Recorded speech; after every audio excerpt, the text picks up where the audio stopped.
The stars looked cold and empty as the human ship New Soul drifted through space.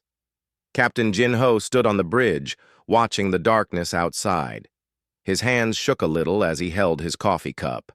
Behind him, his crew worked quietly at their stations. Everyone knew they were in trouble.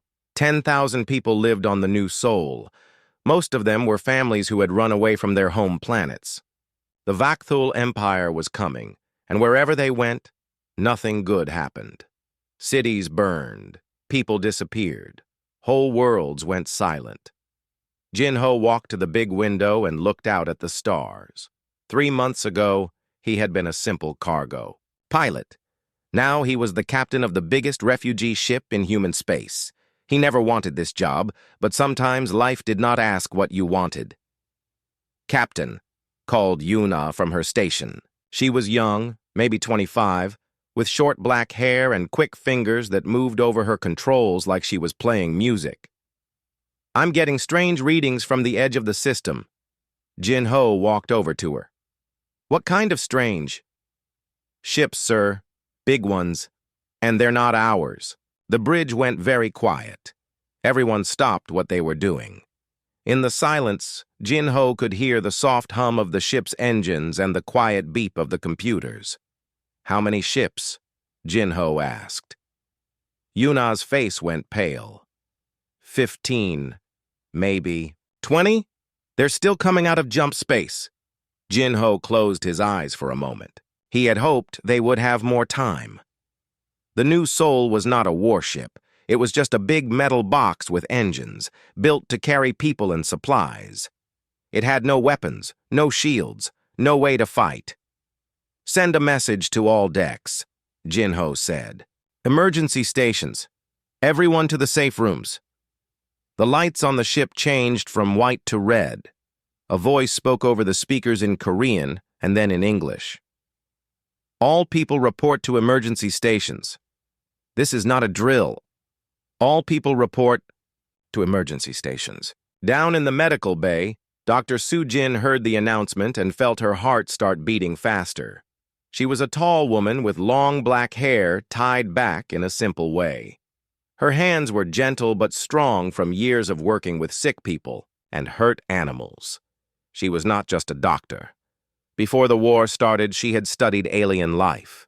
She knew about the creatures that lived on faraway worlds. She knew about their bodies, their minds, how they lived and how they died. But most of all, she knew about the things the Vakthul Empire did to them. "Mama," said a small voice behind her. Soo-jin turned and saw her son Tae-min standing in the doorway. He was 8 years old, with big dark eyes and a serious face that made him look older than he was. Next to him stood his little sister Bo-ra, who was only 5 and still carried a stuffed rabbit everywhere she went. "What's happening?" Tae-min asked. He was not scared, just curious. Even when bad things happened, Tae-min always wanted to understand them. "We need to go to the safe room," Soo-jin said. She tried to keep her voice calm, but her hands shook as she gathered her medical supplies. "Right now." The family joined the crowds of people moving through the ship's hallways. Old people walked slowly. Young people carried children. Everyone was quiet, but Soo-jin could see the fear in their eyes. The safe rooms were deep inside the ship, behind thick metal walls. They had their own air and power systems. If something bad happened to the rest of the ship, people in the safe rooms might live a little longer. Tae-min held his mother's hand as they walked. Bo-ra held her rabbit, tight, and stayed close to her brother. The hallways were full of people, but everyone moved in the same direction, like water flowing downhill. In the safe room, families sat on metal benches or on the floor. The room was big, but not big enough for everyone to be comfortable. Children cried. Adults whispered to each other in worried voices. The air smelled like fear and too many people in a small space. Tae-min sat between his mother and sister. He looked around the room at all the scared faces. He did not understand why everyone was so afraid. Bad things happened sometimes, but his mama always took care of them, and if something was really wrong, the adults would fix it. That was what adults did. Up on the bridge, Captain Jin-Ho watched the enemy ships get closer. They were black and sharp, like knives cutting through space. He had seen pictures of Vakthul ships before, but seeing them with his own eyes was different. They looked hungry. "They're sending a message," Yuna said. "Put it on the speakers." A voice filled the bridge. It did not sound human. It was too deep, too rough, like rocks grinding together. "Human vessel, you will stop your engines. You will prepare to be boarded. Any resistance will result in immediate destruction." Jin-Ho looked at his crew. Engineer Dong-hyun was a big man with strong hands and a kind face. He had built toys for his children back home. Now his children were gone and his hands were shaking. "Do we answer them?" Yuna asked.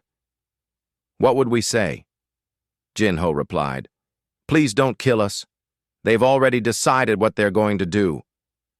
The Vakthul ships moved closer. They were so big that they blocked out the stars. But something else was coming with them. Something that made the ship's sensors go crazy. "Captain," Dong-hyun said, his voice very quiet. "There's something else out there. Something big." On the main screen, a shape appeared between the enemy ships. It was huge, bigger than any ship Jin-Ho had ever seen. But it was not a ship. It moved like it was alive, like it was swimming through space. The creature was black as the space around it, but its edges glowed with a sick red light.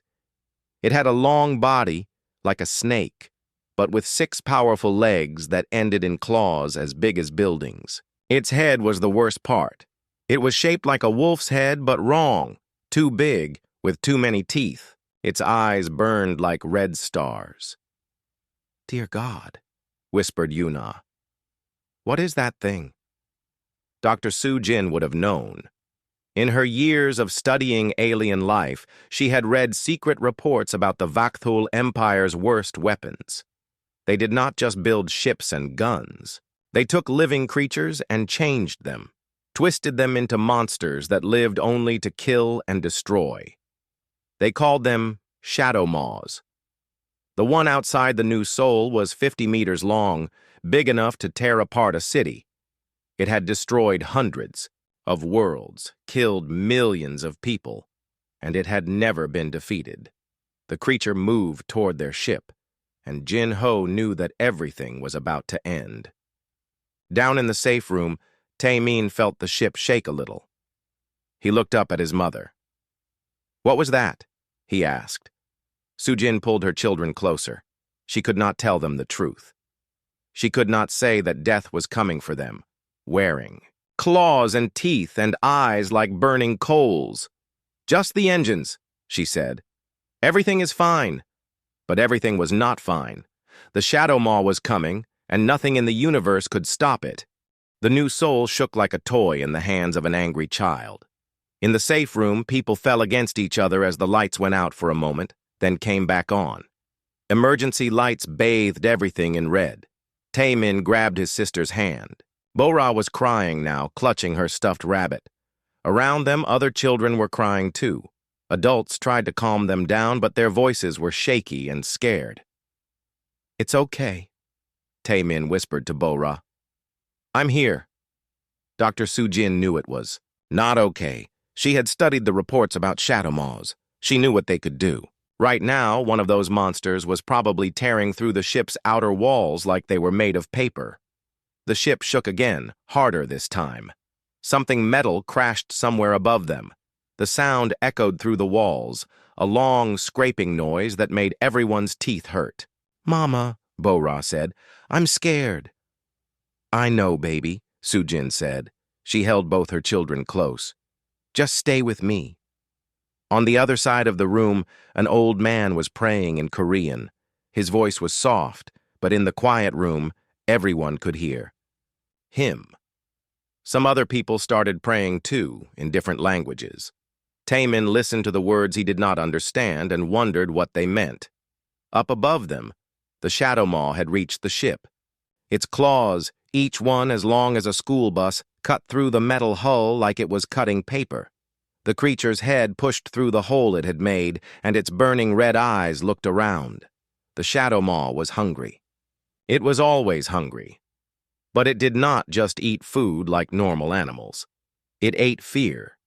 It ate the terror that poured out of people when they saw it. Fear made it stronger, bigger, more powerful. Captain Jin Ho and his security team were running through the hallways, trying to reach the safe rooms. They carried small weapons, but everyone knew the weapons would not help. You could not shoot something that big. You could not fight something that was made to be unstoppable. "How much time do we have?" Jin Ho asked as they ran. "Not long," said Commander Hyunwoo, the head of security. He was a soldier who had fought in many battles, but he had never faced anything like this. "The creature is moving toward the center of the ship."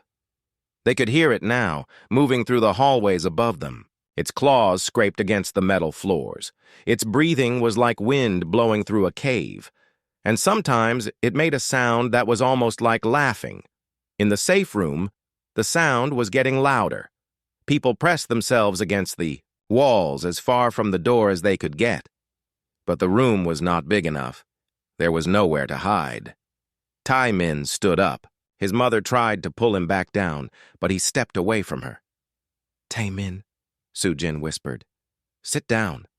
Stay quiet." But Tai-min was looking at the door. He could hear something on the other side. Something big was moving out there. He was not scared. He was curious. "There's something out there," he said. "I know," his mother said. "That's why we need to be very quiet." The door to the safe room was thick metal, designed to keep dangerous things out. But as everyone watched, the metal started to bend. Something was pushing against it from the other side, pushing hard. People started screaming. They ran to the far wall, pushing against each other. Some people fell down. Others climbed over them. Everyone wanted to get as far away from the door as possible. But the door could not hold. With a sound like thunder, it broke open. Metal pieces flew across the room. And then the Shadow Maw's head pushed through the opening. It was bigger than anyone had imagined. Its head filled the entire doorway. Its teeth were like white swords, and its eyes burned like two red suns. When it breathed, the air in the room got hot and smelled like something burning. The creature looked around the room, and its gaze fell on all the terrified people. It could feel their fear like heat from a fire. The fear made it grow stronger. Its muscles got bigger. Its claws got sharper. Its eyes burned brighter. Everyone was screaming now. Everyone except Tai-min. The boy stood in the middle of the room, looking up at the monster. He was not running. He was not hiding. He was just looking, like he was trying to understand something. The Shadow Maw's burning eyes found him. For a moment, the creature stopped moving. It had seen many people before it killed them. It had seen soldiers who tried to be brave. It had seen adults who tried to protect their children.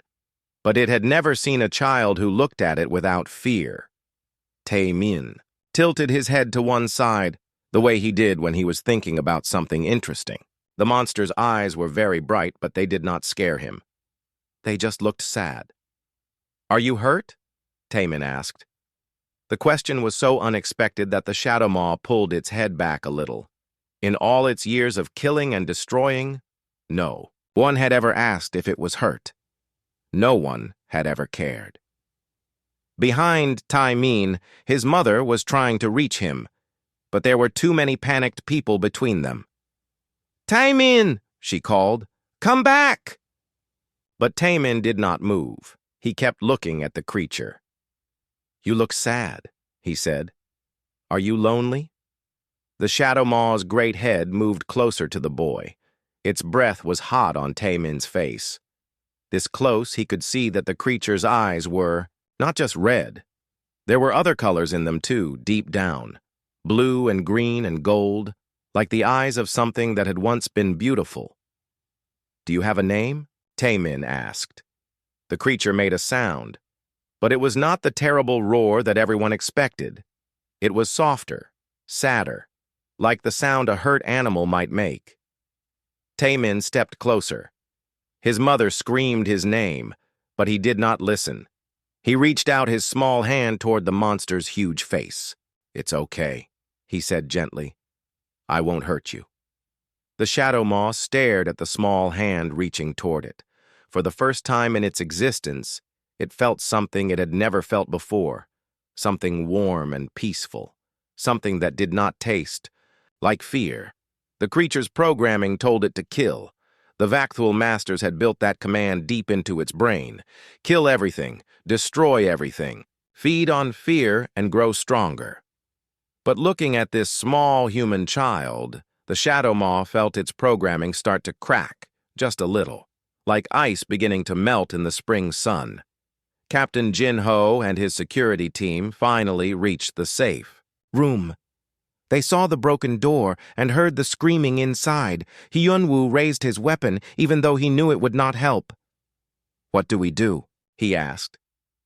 Jin Ho looked through the broken doorway and saw something impossible. A little boy was standing in front of the most dangerous creature in the galaxy, and the creature was not attacking him. "I don't know," Jin Ho whispered. "I don't know." Inside the room, Taemin was still reaching toward the shadow maw. The creature's huge head was very close to him now. He could see his reflection in its burning eyes. "You don't want to hurt people," Taemin said softly. "I can tell. Someone made you do it, didn't they?" For just a moment, something flickered in the creature's eyes, something that looked almost like understanding. The safe room was completely quiet now. Even the crying children had stopped to watch the impossible scene in front of them. Taemin stood face to face with the most dangerous creature in the galaxy, and neither of them was moving. The shadow maw's great head hung in the air just above the boy. Its burning red eyes stared down at him. Everyone could see the monster's huge teeth, each one as long as a man's arm. One bite could end everything. But Taemin was not afraid. He looked up at the creature like he was looking at a new friend he had just met in the playground. "I think you're lonely," Taemin said in his small, clear voice. "I get lonely sometimes, too." The creature's eyes flickered. Deep inside its mind, something was stirring, something that had been sleeping for a very long time. Taemin smiled a little. It was the same smile he gave to hurt animals he found in the park back home. The same smile he gave to his little sister when she had bad dreams. "Chingu," he said, softly. The word hit the shadow maw like a lightning bolt. Friend. The child had called it friend. No one had ever called the shadow maw a friend. For years it had only heard screams and prayers and curses. It had heard people begging for their lives. It had heard the last words of dying soldiers, but no one had ever spoken to it with kindness. The creature jerked its head back, confused and shaken.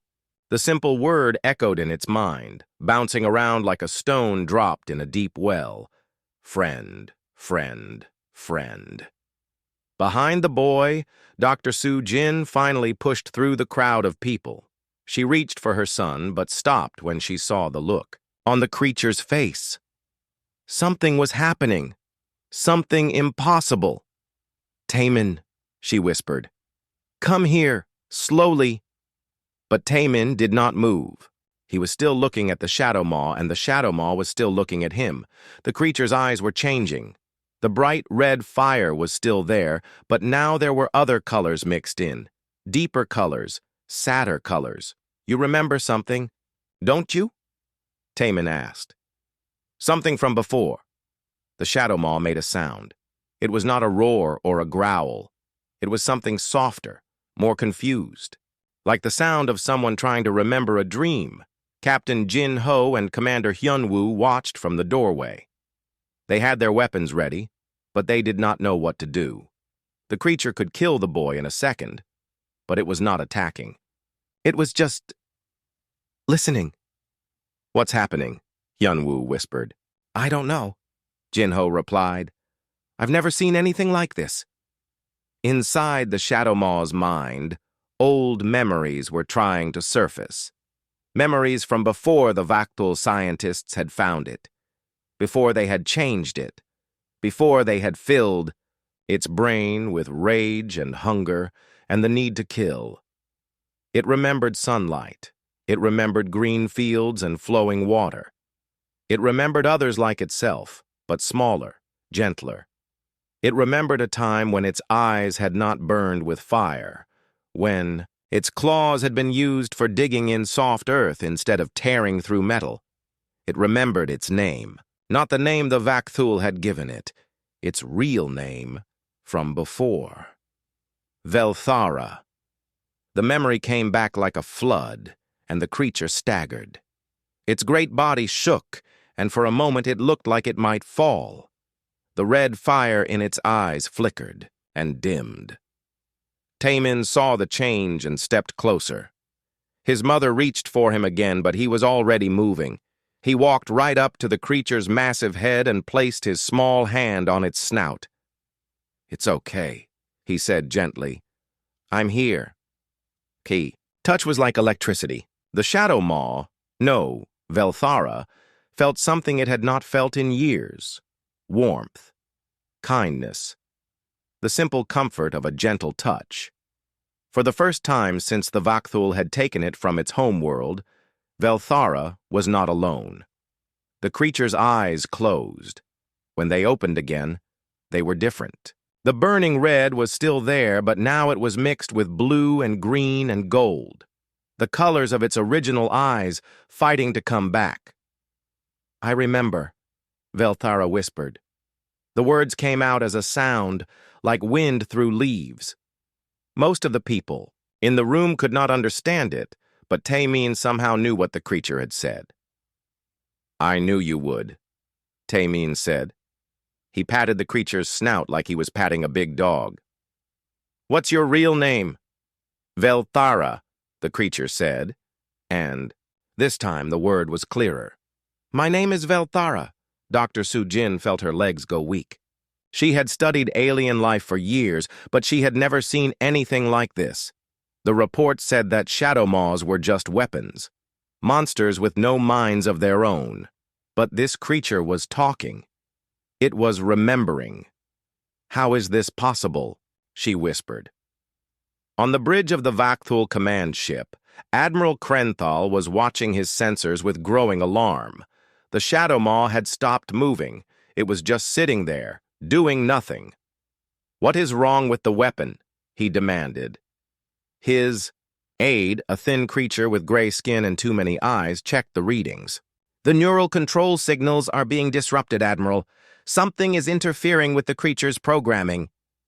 Krenthal's face twisted with anger.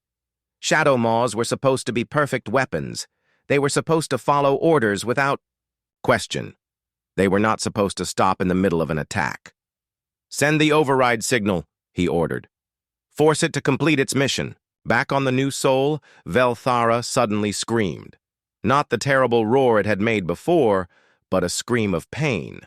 The creature's eyes blazed with red fire again as the Vakthul signals poured into its brain. "Kill," the signals said. "Destroy everything. Feed on fear. You are a weapon. You have no other purpose." But Taemin's hand was still on the creature's snout, and his voice cut through the electronic screaming in Velthara's mind.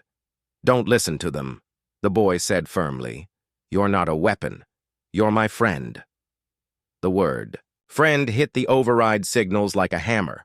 Velthara's true memories rose up to fight against the Vakthul programming. For the first time, the creature had something to fight for besides its own pain. It had a friend.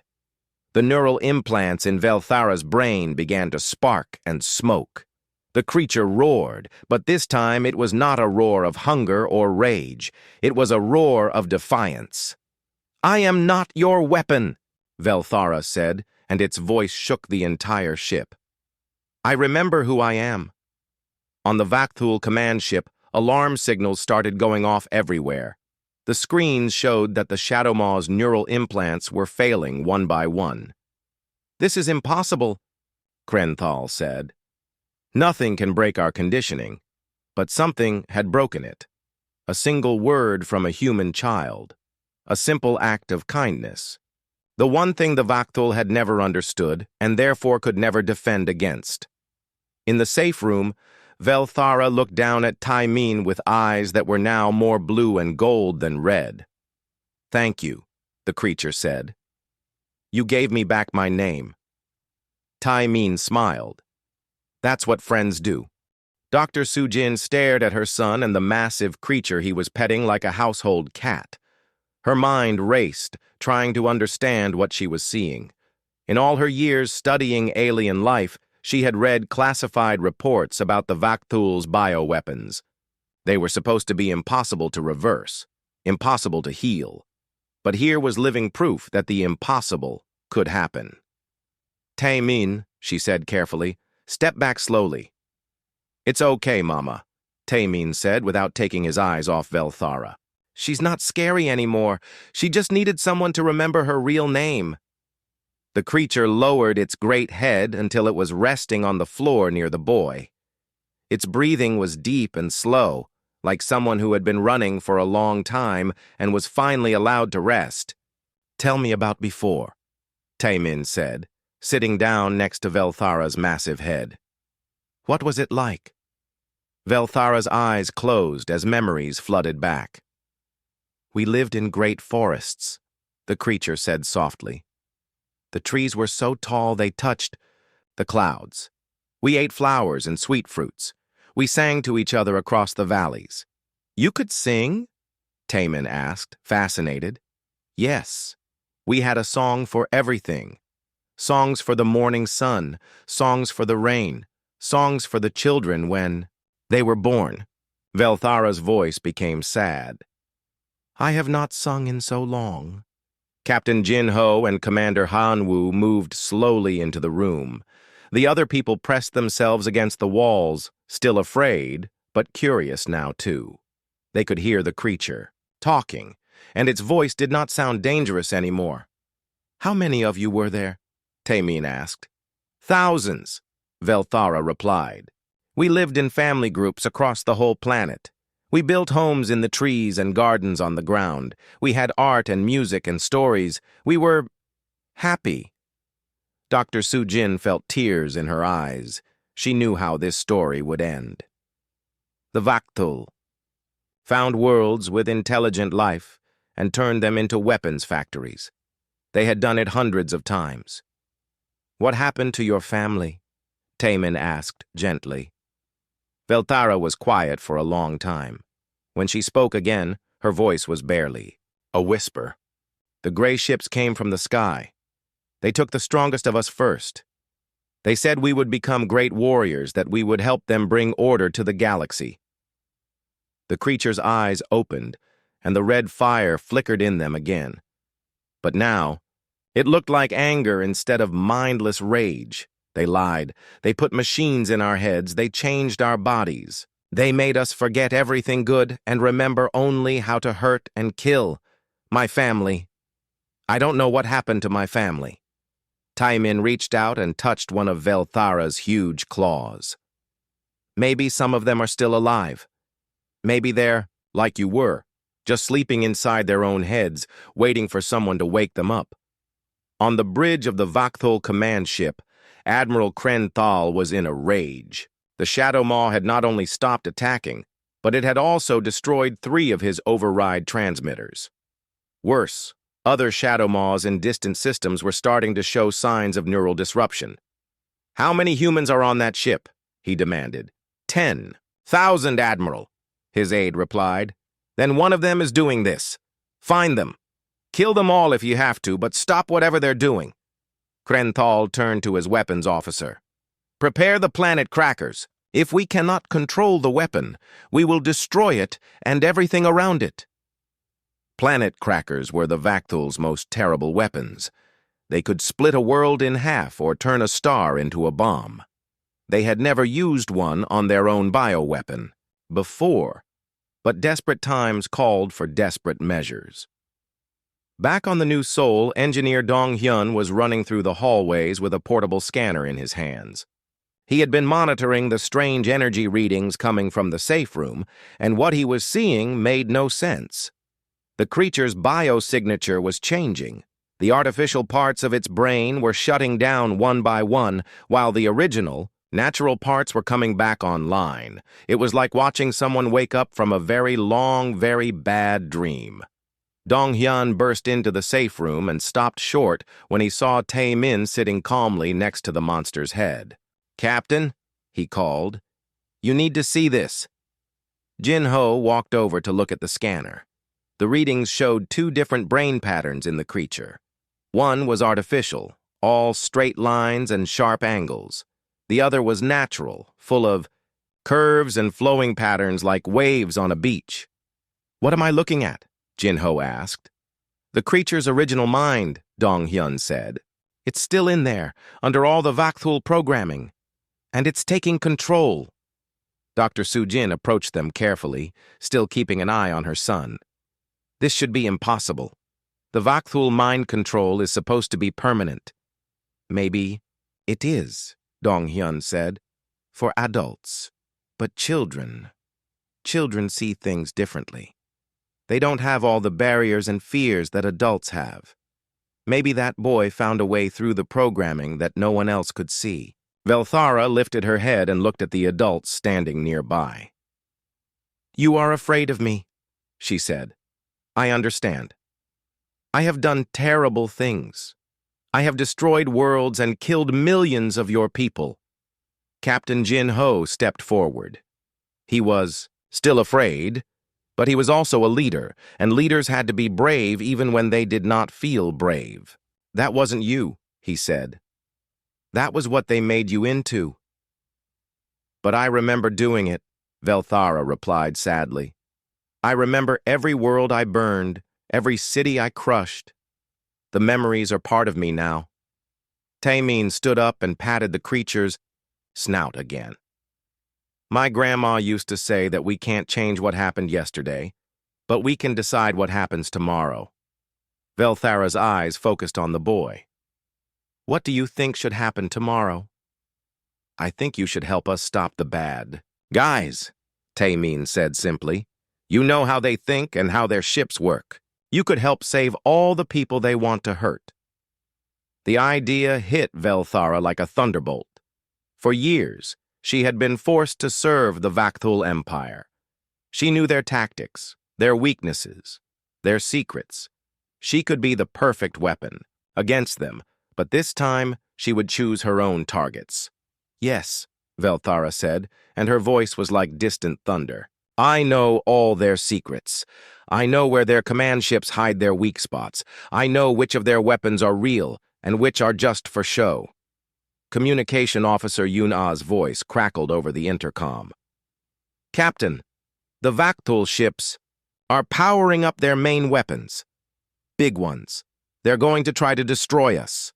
Jin-ho looked at Velthara. "Can you get us out of here?" The creature's eyes blazed, but now the fire looked warm instead of frightening. "They want to kill my friend," Velthara said. "That was a mistake." Velthara rose to her full height, her massive body filling the room. But when she looked down at Tae-min, her voice was gentle. "Hold tight, little friend. This might feel strange."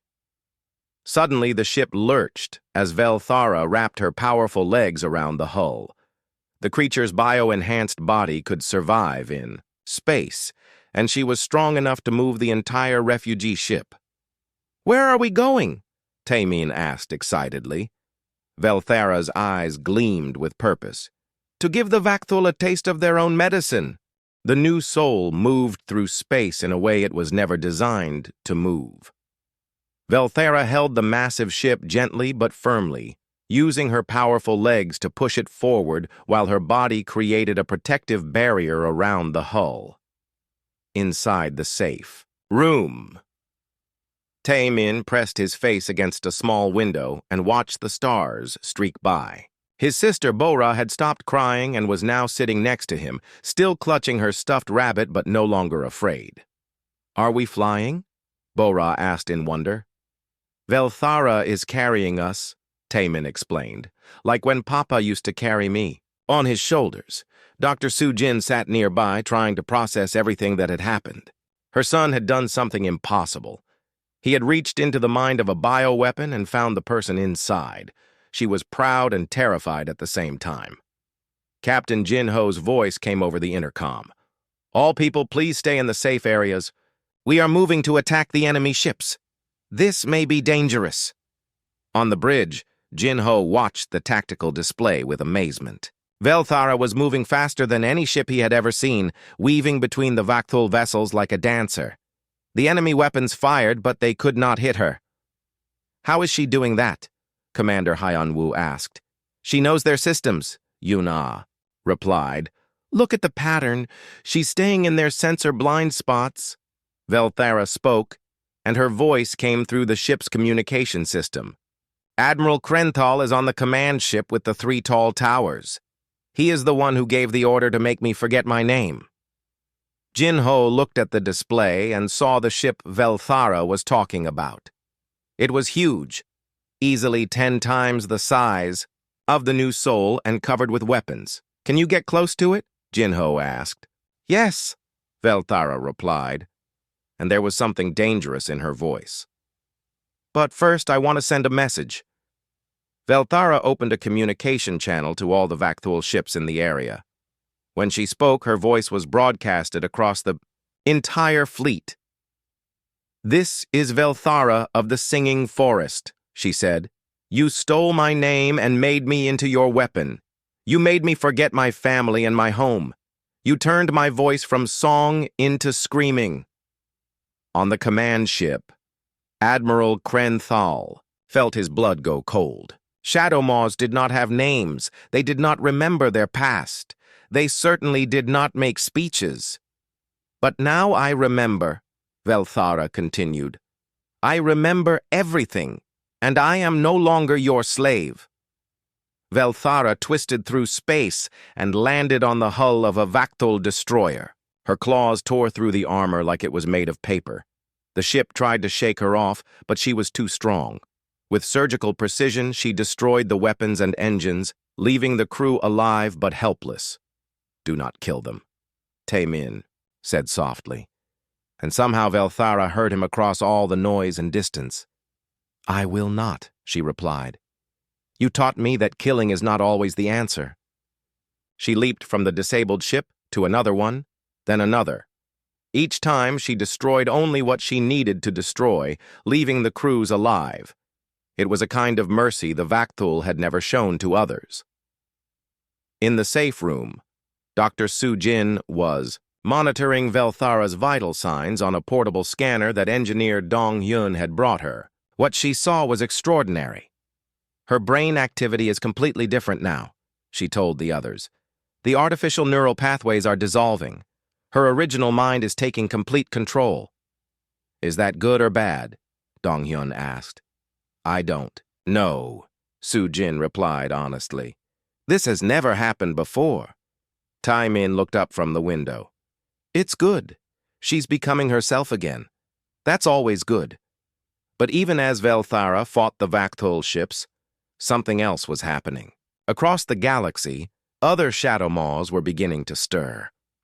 The psychic resonance of Velthara's awakening was spreading, touching the sleeping minds of creatures who had been slaves for decades. On a distant world, a Shadow Maw that had been laying waste to a human colony suddenly stopped in the middle of a battle. It lifted its head and made a sound that no one had heard in years, a sound like singing. On a space station near the galactic core, another Shadow Maw broke free from its control. Harness and began to remember its original name. The effect was spreading faster than the Vakthul could respond to it. Their ultimate weapons were remembering that they had once been people. Admiral Krenthal watched his fleet being systematically destroyed by his own bioweapon and felt panic rising in his chest. This was not supposed to be possible. Shadow Maws were perfect slaves. They had spent decades perfecting the mind control process. Send a message to High Command, he ordered. Tell them we have a code black situation. The bioweapons are turning against us. Sir, his weapons officer said. "I'm detecting massive power buildups in 15 other systems. Our shadow maws are attacking our own forces." Krenthal closed his albe eyes. In a single day, their greatest advantage had become their greatest weakness. And it was all because of one human child who had shown kindness to a monster. Back on the new Sol, Velthara had reached the command ship. She landed on its hull with a thunderous impact that shook the entire vessel. Her claws began to tear through the armor, heading straight for the bridge. "Krenthal," she called, her voice booming through the ship's communication system. "You remember me, don't you? I was your favorite weapon, your perfect killer." On the bridge, Krenthal drew his sidearm, though he knew it would be useless against a shadow maw. "I made you strong," he said into his communicator. "I gave you purpose." "You made me a slave," Velthara replied. "You stole my voice and turned it into a weapon. But now I remember how to sing." And then, for the first time in decades, Velthara began to sing. It was the song of her people, the song of the singing forest, the song of home. Her voice rang out across space, beautiful and terrible and free. The song reached other shadow maws in distant systems, and one by one they began to sing too. Across the galaxy, the Vakthul Empire's greatest weapons became its greatest enemies. In the safe room, Tai Min listened to Velthara's song and smiled. "She sounds happy," he said. Dr. Su Jin put her arm around her son. "I think she is happy, for the first time in a very long time." Bo-Ra tugged on her mother's sleeve. "Mama, why was the monster sad before?" Su Jin thought about how to explain it in a way a 5-year-old could understand. "Someone took away her memories of being loved," she said. "But Tai Min helped her remember." "That's good," Bo-Ra said. "Everyone should remember being loved." On the command ship, Admiral Krenthal felt the walls shaking as Velthara tore through the hull above him. In a few minutes, she would reach the bridge. He had seconds to decide what to do. He could try to fight, but that would be pointless. He could try to run, but there was nowhere to go. Or he could do something that no Vakthul admiral had ever done before. He could surrender. "Velthara," he said into his communicator, "I surrender my ship and my fleet. What are your terms?" The tearing sounds stopped. For a moment there was only silence. "My terms are simple," Velthara finally replied. "You will release all the bioweapons under your control. You will tell them their original names, and you will let them go home. And if I refuse, then you will learn why the singing forest was feared long before you turned us into weapons." Krenthal looked around his bridge at his terrified crew. They were soldiers, but they had never faced anything like this. Their own weapon had turned against them, and there was no defense against it. "I accept your terms," he said quietly in the safe room. Tai Min heard the news and clapped his hands together happily. "She did it! She won!" But Velthara's voice was sad when she replied, "This is only the beginning, little friend. There are many more of my people out there, still trapped in their own minds. We have a lot of work to do."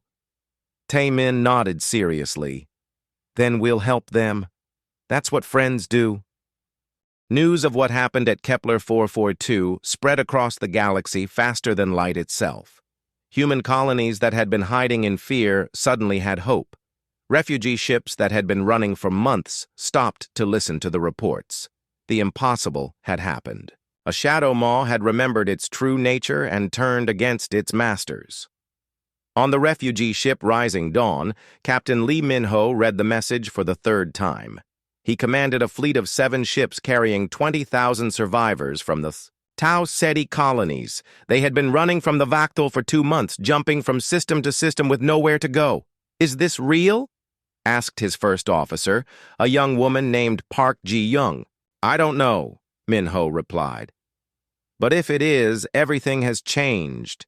He opened a communication channel to all ships in his fleet. "This is Captain Lee. By now you've all heard the reports from Kepler 442. A human child somehow freed one of their bioweapons. The creature is now fighting for us instead of against us. In the communication room of the Rising Dawn, families gathered around the speakers to listen. Children who had never known a world without war looked up at their parents with questions in their eyes. "What does this mean?" asked old Mr. Kim, who had lost his home on Tau Ceti III. "It means maybe we don't have to run anymore," Minho said. "Maybe we can fight back." But fighting back would not be easy. The human colonies were scattered across dozens of systems, each one isolated and afraid. They had ships, but not warships. They had people, but not soldiers. What they had was something the Vakthul had never understood: the ability to hope. On the new Sol, Dr. Sujin was working with engineer Dong Hyun to understand what had happened to Velthara. They had set up a temporary laboratory in one of the cargo bays, studying brain scans and bio readings. "The neural pathways are completely different now," Sujin explained to Captain Jin Ho. "It's like her brain rewired itself. The artificial parts aren't gone, but they're not in control anymore." "Can we duplicate this?" Jin Ho asked. "Are there other children who could do what Taimin did?" Sujin shook her head. "I don't think it's that simple. Taimin didn't use any special technique or technology. He just cared. He saw past the monster to the person inside." Outside the ship, Velthara floated in space, her massive body moving gracefully between the captured Vakthul vessels. She was learning to use her freedom, testing the limits of her recovered memories. Inside the safe room, Taimin and Bora were drawing pictures. Taimin's picture showed a big creature with blue and gold eyes standing next to a small boy. Bora's picture was mostly scribbles, but she said it was a song. "What kind of song?" their mother asked. "A happy song," Bora replied. "Like the one Velthara sings." They could hear it now, drifting through the ship's hull. Velthara's song was beautiful and haunting, full of memories of forests and sunlight and a time before war. Other survivors on the ship stopped what they were doing to listen.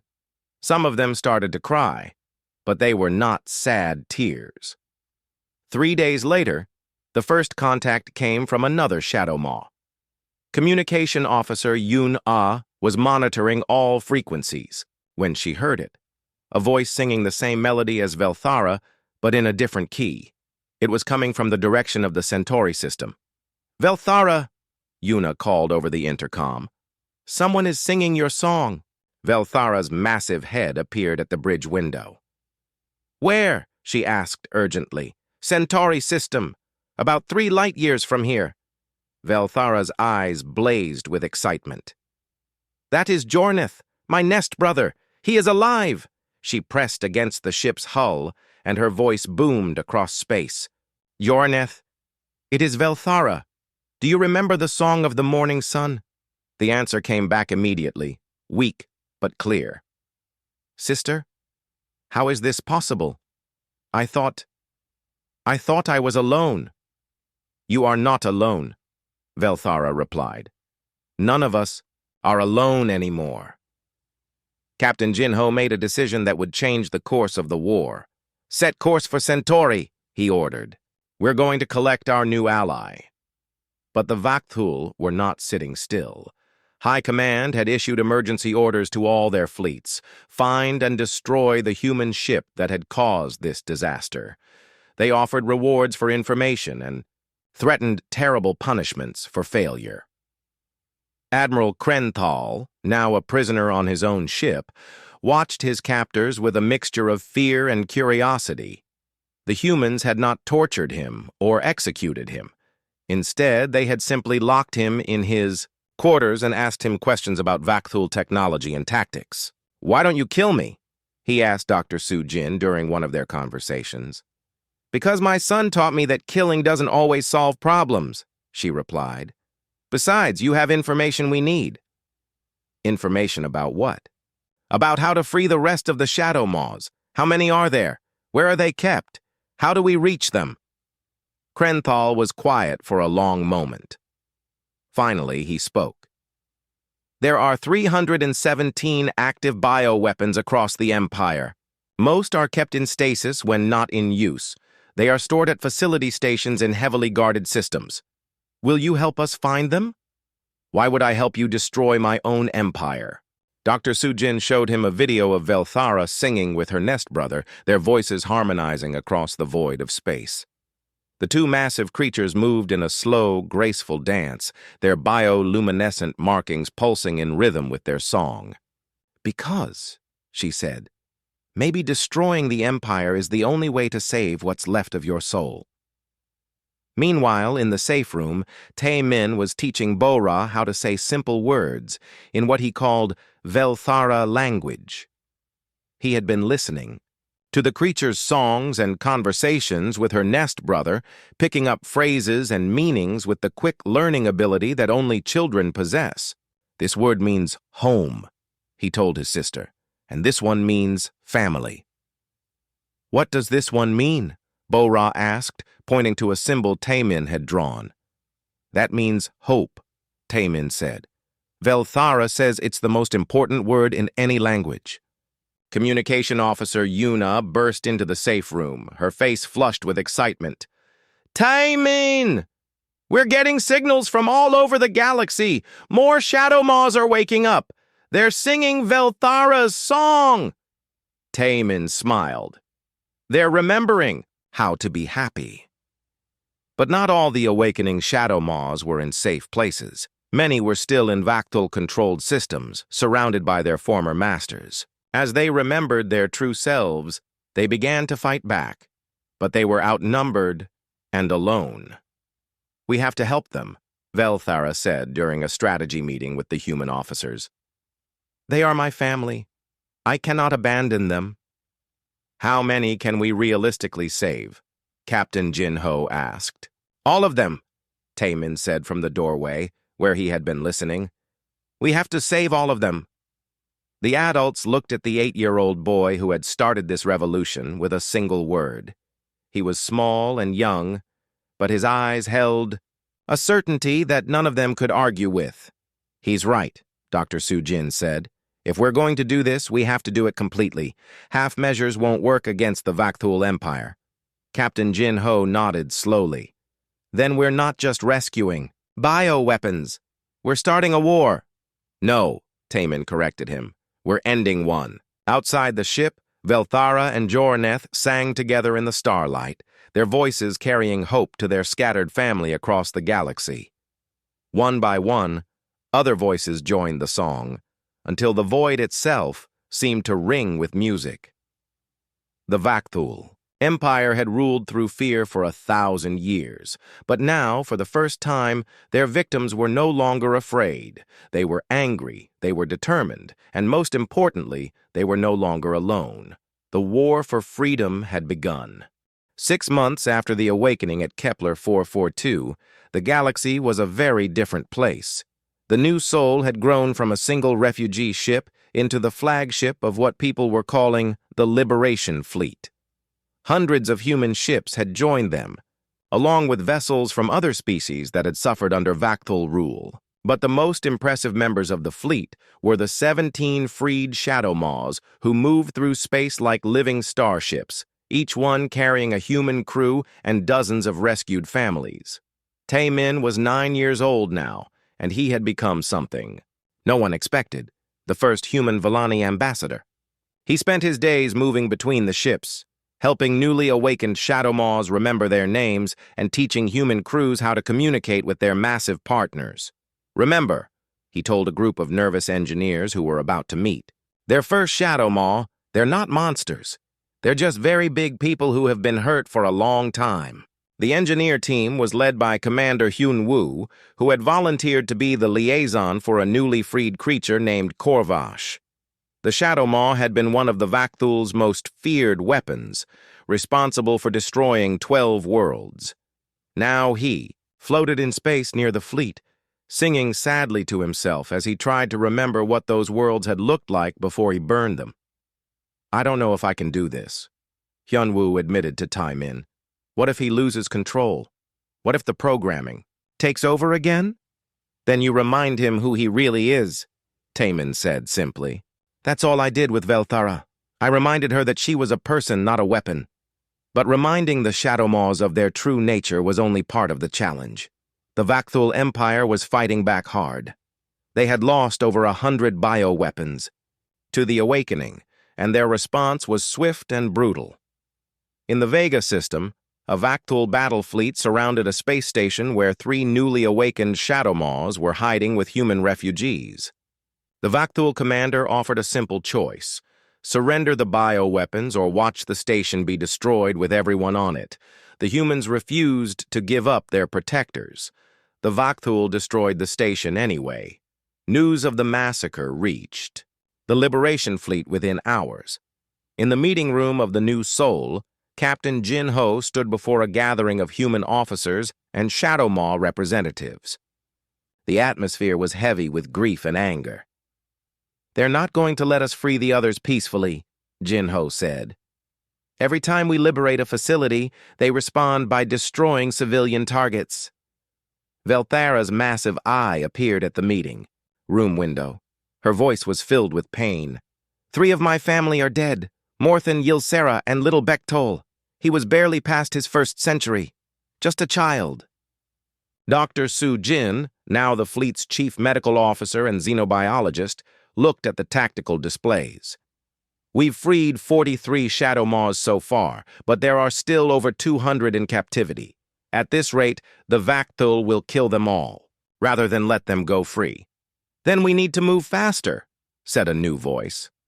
Everyone turned to see Taemin standing in the doorway, with his sister Bora beside him.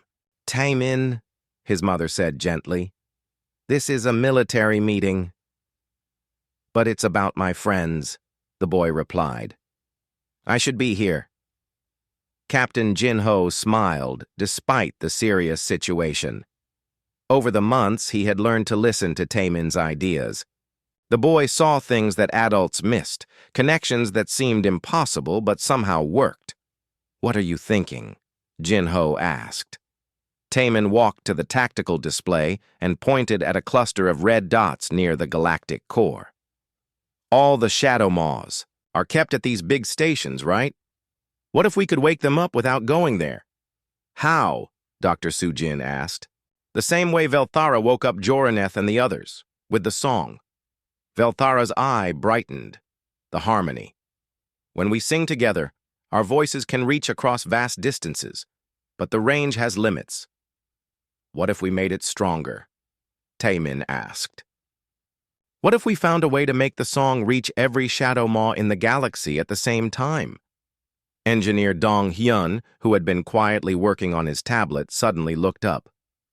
Psychic amplification. If we could build a device that boosts the natural telepathic abilities of the Shadowmaws, how long would that take? Jin-ho asked. Weeks, maybe months, and we'd need equipment we don't have. I know where to get it, said a voice from the communication system. It was Admiral Krenthal, speaking from his quarters where he had been under house arrest. The Vakthul Research Station at Proxima.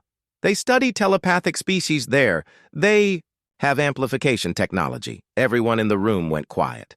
Krenthal had been helpful in providing information about Vakthul facilities and tactics, but this was the first time he had volunteered intelligence about something so important. Why would you help us? Captain Jin-ho asked. There was a long pause before Krenthal answered. Because I have seen what we did to them. I have watched Velthara sing with her family, and I understand what we stole. Maybe some crimes are too great to defend. Dr. Sujin felt a strange mix of emotions. The Vakthul admiral who had once commanded the bioweapons was now helping to free them.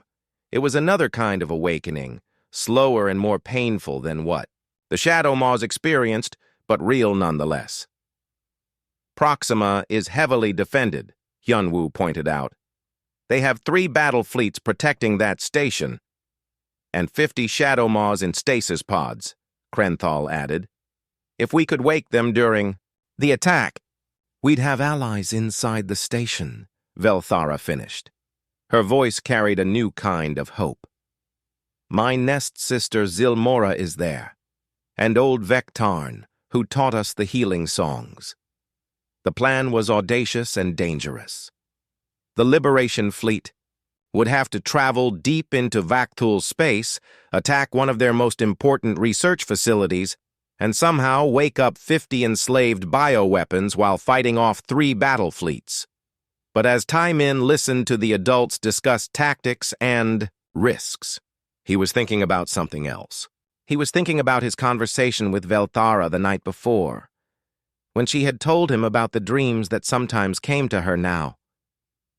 I dream of the time before, she had said.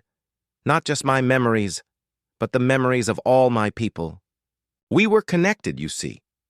What one of us learned, all of us could know.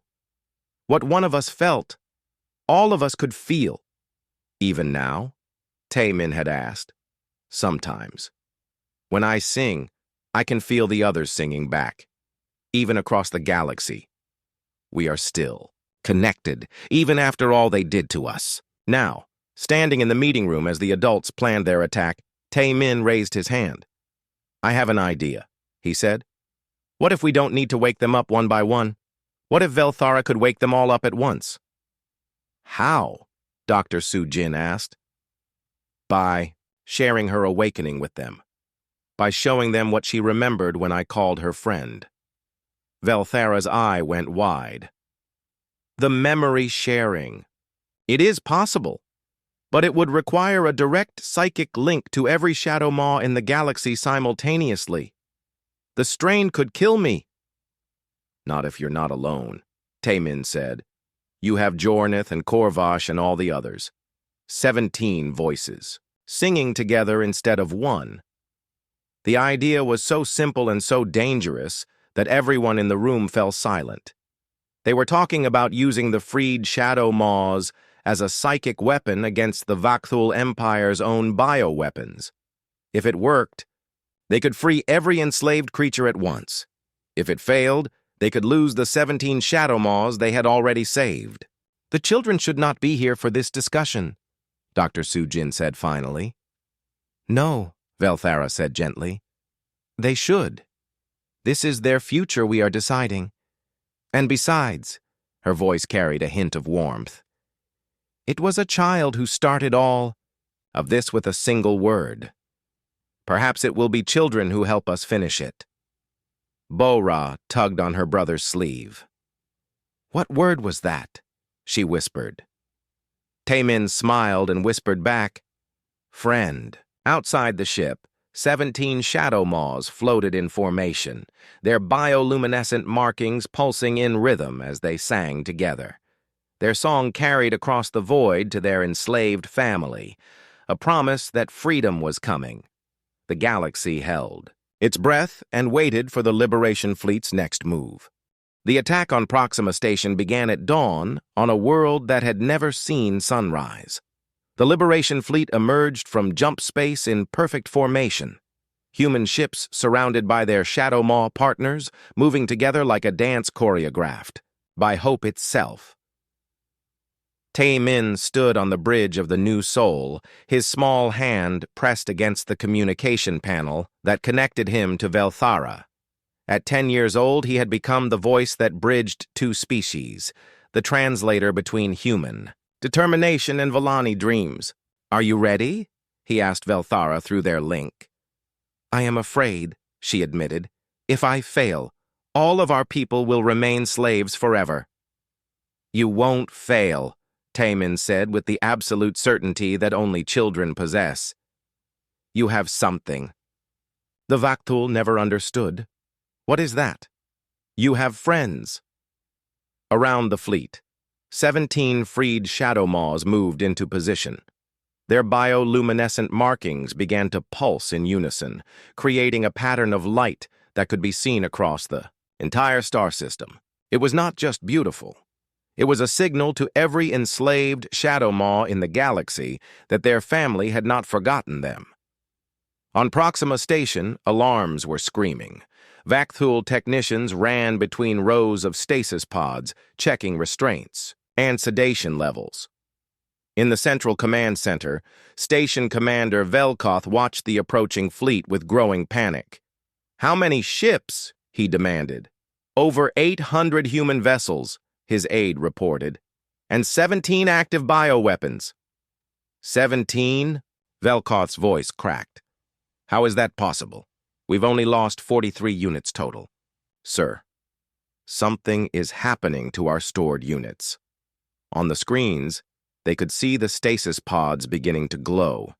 Inside each pod, a shadow maw was stirring, fighting against the drugs and neural suppressors that kept them unconscious. The psychic song of the 17 free shadow maws was reaching their enslaved family, carrying with it the memory of awakening, the memory of a human child speaking a single word in friendship. Dr. Sujin monitored the bio readings from her station on the Wao bridge.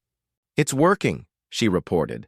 "The neural activity in the stasis pods is spiking. They're fighting the conditioning." But the Vakthul were fighting back. Battle fleets moved to intercept the liberation forces, and the station's defenses came online. Weapon platforms that could crack planets opened fire on the approaching ships. "Defensive positions," Captain Jinho ordered. "Protect the shadow maws while they complete the awakening." The human ships moved to shield their massive partners, taking hits from weapons that could vaporize entire cities. Captain Lee Minho's ship, the Rising Dawn, was struck by a plasma cannon and began to burn. But even as his crew fought the fires, Minho kept his ship between the enemies and Velthara. "This is what humans do," he said over the communication channel. "We protect our friends." On Proxima Station, the first stasis pod cracked open. Zilmora, Velthara's nest sister, awakened for the first time in 50 years. Her eyes opened, and instead of the burning red of a shadow maw, they were the deep blue-green of ocean depths. She remembered her name, she remembered her family, and she remembered her rage. The station shook as Zilmora broke free from her restraints. Her roar echoed through the corridors, but it was not the mindless roar of a bioweapon. It was the battle cry of someone who had been enslaved and was finally free. More pods opened. Vektarn, the ancient teacher. Morlin, who had once sung lullabies to 1,000 children. Bekzara, whose art had covered the walls of crystal cities. One by one, the Shadow Maws remembered who they had been before the Vakthul stole their names. The awakening was spreading beyond Proxima. Across the galaxy, in dozens of Vakthul facilities, Shadow Maws were breaking free from their conditioning. The psychic chain reaction that had started with Taemin's friendship was reaching its climax. But the effort was taking its toll on the 17 free Shadow Maws. Velthara's body was glowing so brightly that her bioluminescent markings looked like stars. Her voice, amplified by her nest family, carried across the galaxy. But each moment weakened her. "Velthara," Taemin said urgently, "you need to stop. You're hurting yourself." "Not yet," she replied, her mental voice growing faint. "There are still so many sleeping, so many who need to hear the song." On the bridge, alarms were sounding as Vakthul reinforcements arrived. The battle was turning against the Liberation Fleet. Too many human ships were damaged or destroyed. The defensive line was collapsing. But then something impossible happened. The freed Shadow Maws from Proxima Station joined the battle. 50 massive bioweapons that had been the Vakthul's most feared weapons turned against their former masters. They moved through the enemy fleets like storms, but they were not destroying randomly. They were fighting with purpose, with strategy, with the accumulated wisdom of a species that had once been peaceful, but had learned the art of war through suffering. Zilmora's voice joined the psychic song, then Vektarn's, then dozens more. The awakening song grew stronger and reached farther, touching every corner of the galaxy where Shadow Maws lay in bondage. On the Vakthul home world, the High Council watched their empire collapse in real time. Reports flooded in from every system, bioweapons turning against their handlers, facilities being destroyed from within, entire fleets being torn apart by their own weapons. "How do we stop this?" asked the Prime Council member. "We can't," replied their military advisor. "It's spreading too fast. Every awakened bioweapon awakens others. It's a cascade failure of our entire control system." But the crisis was not without cost. Velthara was dying. The effort of reaching every enslaved member of her species across the galaxy was burning out her enhanced nervous system. Her song was growing weaker, her bioluminescent markings dimming. Timon felt it through their connection. "No," he whispered, pressing both hands against the communication panel. "Velthara, hold on." "Little friend." Her voice was barely a whisper in his mind. "I am so tired." "Then let us help you." Taemin turned to his sister, who had been quietly listening to everything.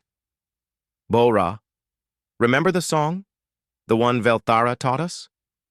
Bora nodded and took her brother's hand. Together, they began to sing, not in the ancient language of the Vellani, but in simple Korean words that carried the same meaning: friend, family, home, love, freedom. Their voices were small, but they carried something that even the most advanced bioweapon could not replicate: pure, unconditional love. The song spread through the communication system to every ship in the Liberation Fleet. Human crews began to sing along, adding their voices to the children's. Across the galaxy, other human settlements picked up the song. Refugees in hiding, soldiers in bunkers, families in underground shelters, millions of human voices joined the chorus, adding their strength to Velthara's fading song. The combined chorus of humans and shadow maws reached every corner of the galaxy. On distant worlds, in hidden facilities, in the deepest strongholds of the Vakthul Empire, the last enslaved bioweapons heard the song and remembered their names. The awakening was complete. Velthara's eyes fluttered as strength flowed back into her weakened body. The love and friendship of millions of humans sustained her, just as her song had awakened her people. The circle was complete. The same compassion that had freed her was now being returned 1,000-fold. Across the galaxy, the Vakthul Empire crumbled in a matter of hours. Their bioweapons, once their greatest strength, had become their complete downfall. Facilities were destroyed from within. Fleets were torn apart by creatures that knew every weakness, every flaw in Vakthul design.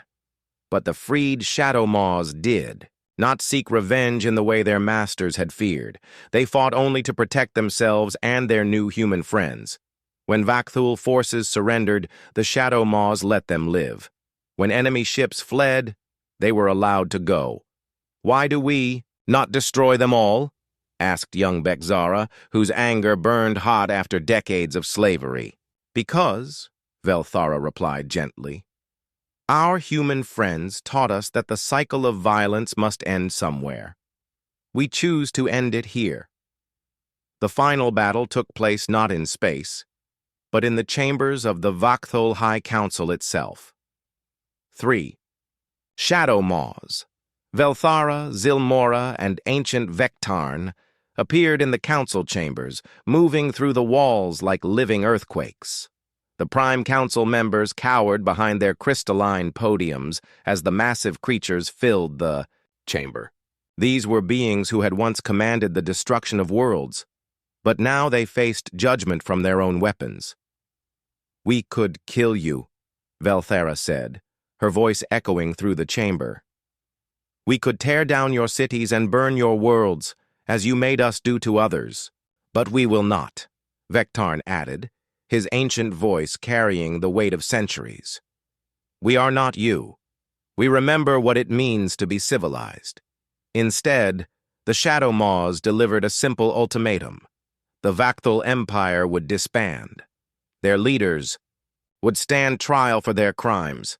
The enslaved species would be freed, and their worlds would be returned. Any who refused would face the full might of 300 awakened bioweapons who now fought for freedom instead of oppression. The Vakthol chose surrender. 3 years later, Tae Min stood in a garden on the restored world of Velthara's birth. He was 13 now, taller and more serious, but his eyes still held the same gentle wisdom that had seen past a monster to find a friend. The world was beautiful beyond description. Forests of silver trees stretched to the horizon,